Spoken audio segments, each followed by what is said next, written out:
We've learned that simple interest is calculated using this formula here. Interest is equal to the principal, which is the amount that you are either borrowing or investing, times the rate, which is the percentage, times the time in years.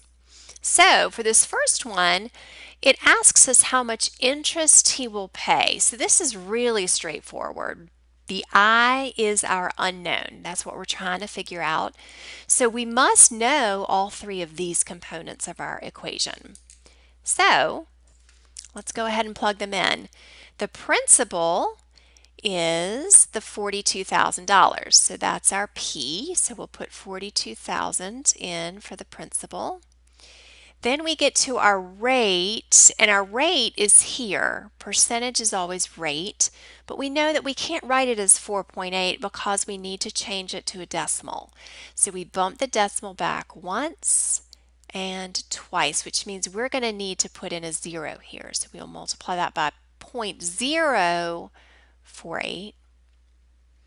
And finally, our last part of our equation is T for time, which is here. 5 years is written as 5.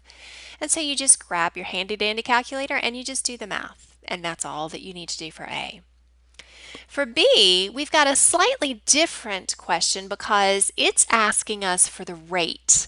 So our unknown, or in other words, our variable, is going to be the R, which means that we need to fill in everything else. We need to figure out what the I is, and the P is, and the T is.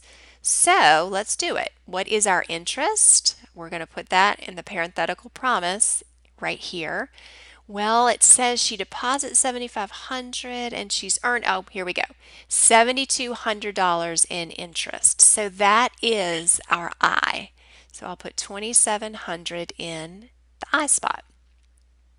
Our equal sign comes down, and now we look for our principal. Well, the principal is always the amount that is invested or borrowed, and she is depositing 7,500, so that is our principal. So I would put that in here as 7,500.